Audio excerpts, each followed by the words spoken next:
સુરતમાં નજીવી બાબતે પણ મારામારી સહિતની ઘટનાઓને અસામરિક તત્વો અંજામ આપતા હોય છે, તો અકસ્માત જેવી બાબતે સરેઆમ આતંક મચાવનારા ભરવાડ ભાઈઓ સહિત 3ને સારોલી પોલીસે ગણતરીના કલાકોમાં ઝડપી પાડ્યા છે।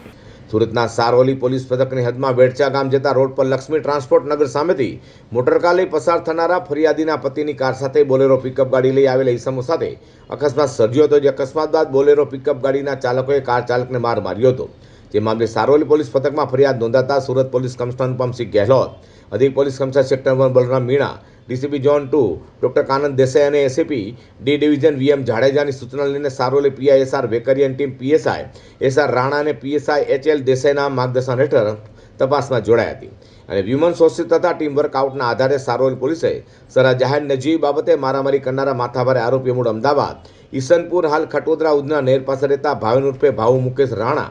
તથા બે સગા ભરવાડ ભાઈ જેમાં મૂળ ભાવનગરના વલભીપુર હાલ ભટ્ટા રોડ પરના ગોકુલનગરમાં રહેતા કાનજી ઉર્ફે કાનો રણછોડ ભરવાડ અને મુકેશ રણછોડ ભરવાડને ઝડપી પાડી સળિયા પાછળ ધકેલી દીધા છે।